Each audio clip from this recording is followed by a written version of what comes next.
मैं सबसे पहले तो ये बिहार सरकार से और बिहार प्रशासन से ये आग्रह करता हूँ और ये मांग करता हूँ कि जितने वो डर के माहौल में कल सचिवालय थाना वो पहुँचे हैं रात को, जितना वो डरे हुए थे कि उनके ऊपर कोई बम फेंक देगा, उनके ऊपर घर में कोई 4 आदमी घुस गया है, इसकी जांच अविलंब सचिवालय थाना वरीय पुलिस अधिकारी तुरंत करें और जांच कर कर सीसीटीवी फोटोज निकाल कर इसका सचता क्या है, क्या सच है, मीडिया के सामने में रखें और हम लोग उस आधार पर इनके ऊपर लीगल नोटिस के साथ कानूनी प्रक्रिया में जाने का काम करेंगे। इन्होंने जो कुकर्म किया है, जो जबरदस्ती हमारे घर में घुसने का प्रयास, जिस प्रकार हमको लॉरेंस बिश्नोई के ग्रुप से धमकी दिलवाया गया है और जिस तरीके से हमारे पूरे परिवार का चरित्र हनन प्रेस वार्ता करके किया जा रहा है, हम लोग अब कानूनी रूप से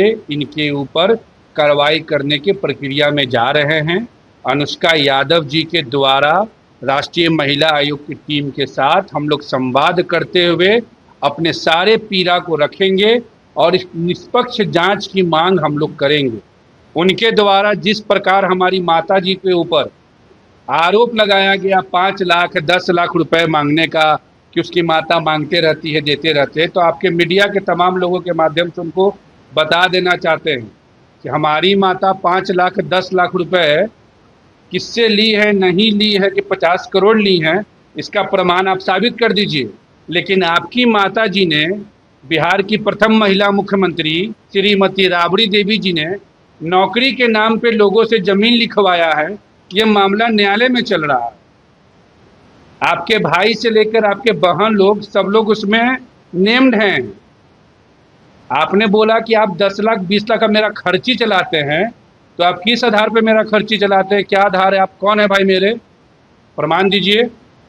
और मैंने सीबीआई के समक्ष भी इस मामले को मैंने रखा है और मैं सोमवार को मैं दिल्ली जाऊंगा, मंगलवार को मैं दिल्ली जाऊंगा और सीबीआई के समक्ष एक लेटर कानूनी प्रक्रिया से मैं डालूंगा कि 2025 बिहार विधानसभा का चुनाव का पूरा फंडिंग और जो हमारे ऊपर आरोप लगाया गया है कि मैं बख्तियारपुर में मैंने ज़मीन लिया है, नया गांव में ज़मीन लिया है, बिहटा में ज़मीन लिया है, इन सारे विषयों पे जांच हो कि आकाश यादव जी का परिवार तेज प्रताप यादव से कितना करोड़ लिया है और ये करोड़ों रुपए तेज प्रताप यादव जी के पास कहाँ से हल जोत कर आया है, कहाँ से खेती कर आया है। ये अब मीडिया के सामने में, प्रशासन के सामने में, कानून के सामने में रखे। मीडिया बहुत आसान चीज होता है किसी के छवि को खराब करने का। हमने किसी के गलतियों को माफ किया था, पाप और अपराध को मैंने कभी नहीं माफ किया है और इस बार जो उन्होंने किया है ये पाप है और अपराध है और इसकी सजा हमको न्यायालय पे भरोसा जरूर देगा। कब तक तो आपके घर वो चल जाएगा और कहते कि ये तो हमारा अपना रिश्ता है, क्यों कोई रोक देगा हमें क्या? भैया आप जो हमसे सवाल कर रहे हैं, आप ही थे ना उस दिन जब ये प्रेस कॉन्फ्रेंस करके हमारे परिवार के बारे में जब निगेटिव बोले थे, तो इसी जगह पे ना वो आए थे। तो हमने आप लोग को बोला था कि भैया इसको मसाला मत बनाइए। आप थे, प्रकाश भैया थे रिपब्लिक भारत वाले, याद है ना? तो मैंने कहा था कि मसाला मत बनाइए, छोड़ दीजिए। तो मेरे घर ये आते थे, नहीं आते थे, मीडिया में बोलते, उसको तो इन्होंने कल कहा कि बात गई बीत गई। आप सोचिए कितना मनबरहू और कितना शौकिया लोग होगा कि किसी की बहू बेटी का इज्जत को सड़क पे नीलाम करके हनन करके कह रहा है कि बात गई, बात छोड़िए, हम आपके घर जाते हैं। इतना आसानी से नहीं चलेगा। कानून है, न्यायालय है। हम लोगों ने सारे साक्ष्य को, सारे तथ्यों के साथ न्यायालय के समक्ष बातों को रखा है, एविडेंस के साथ छेड़छाड़ हुआ है, प्रशासन को ये बात जानकारी हो चुकी है, सारा जांच चल रहा है, ड्राइवर से लेकर गार्ड तक, गाड़ी नंबर से लेकर एक एक चीज सब थाना के समक्ष और कानून के समक्ष है। आखिर ये बात कहाँ पे तक खत्म है? आपके तरफ से भी आरोप लगाया जा रहा है, फिर कल वो आरोप लगा देना, फिर इसका अंत कब? इस देखिए क्या चाहते हैं? देखिए मेरा स्टार्टिंग टाइम से मेरा स्पष्ट मांग है कि हमको आदरणीय लालू प्रसाद यादव जी के परिवार से ना 5 करोड़ रुपया चाहिए, ना एमएलसी का सीट चाहिए, ना राज्यसभा का सीट चाहिए, ना एमएलए चाहिए, ना राजद में कोई बड़ा पद चाहिए। हमको उस परिवार से मुक्ति चाहिए।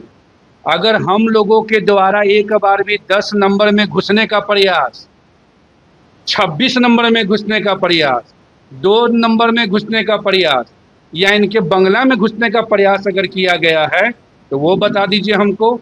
और सीबीआई के पास जब ये जांच जाएगा, राष्ट्रीय महिला आयोग के पास जब ये बात पहुंचेगा तो हमारी बहन के द्वारा और हम लोगों के द्वारा श्री तेज प्रताप यादव जी, श्रीमती राबड़ी देवी जी, विशेष तौर पर इन लोगों के द्वारा, तेजस्वी यादव जी के द्वारा 26 अप्रैल 2024, 30 जनवरी 2023 को सरकारी बंगला पे जो भी चीज़ें हुआ है वो सारा चीज़ें अनुष्का यादव जी के द्वारा न्यायालय में रखने का अब हम लोग काम कर रहे हैं। मंगलवार को हम लोग दिल्ली जाएंगे, वहाँ पे हम लोग अपने पूरे चीज़ों को लीगल टीम से बातचीत कर अब इस मामले को हम लोग छोड़ने नहीं जा रहे हैं, क्योंकि बार बार हमारे परिवार पे उंगली उठाना ये हमारे लिए बर्दाश्त के बाहर है। हमारे पिता को उठवाया, रंगदारी 3 करोड़ का मंगवाया गया, हथियारबंद लोगों को भेजा गया, लॉरेंस बिश्नोई के ग्रुप से फ़ोन करवाया गया, तरह तरह का अज्ञात लोगों को हम लोग के इर्द गिर्द भेज के हम लोग का रेकी करवाया गया। क्या इसका ये मतलब है कि हम बर्दाश्त करते रहेंगे? अब बर्दाश्त का समय ख़त्म हो गया, अब आर और पार होगा। और जितना ये कानूनी प्रक्रिया का वो आकर मीडिया में कह रहे हैं, तो न्यायालय में इस बात को भी हम रखेंगे कि इनके परिवार के द्वारा पूर्व में भी सचिवालय थाना में ये कंप्लेन दर्ज कराया गया था कि गेट नंबर 2 में आकाश यादव चिड़ियाखाना गेट नंबर 2 पे पिस्टल भिरा के 25 लाख ले गया, हथियार से भिरा के ले गया। तो बार बार कानून का दुरुपयोग करना भी कानूनी रूप से जुर्म है। ये इस बार हम लोग इनको बताने का काम करेंगे कि गरीब आदमी का सहारा न्यायालय और प्रशासन आज भी है। अनुष्का यादव का नाम इन्होंने नेम्ड डाला है पहली बार। आकाश यादव के घर पे जबरदस्ती प्रयास लगातार कर रहे थे, अपराध आकाश यादव के साथ ये कर रहे थे। ये अनुष्का यादव का नाम डालकर इन्होंने ये हमको संदेश देने का काम किया है कि तुम लोग नौकर हो, गरीब हो, दुखिया हो, हम लालू यादव के बेटा हैं, कुछ भी कर सकते हैं। तो अनुष्का का नाम उन्होंने लाया है, तो अब अनुष्का अपने हिसाब से उनको लीगल तरीके से जवाब देगी कि भाई अनुष्का के विषय में जो ये बार बार जो मीडिया में उठा रहे हैं, ये किस आधार पे उठा रहे हैं।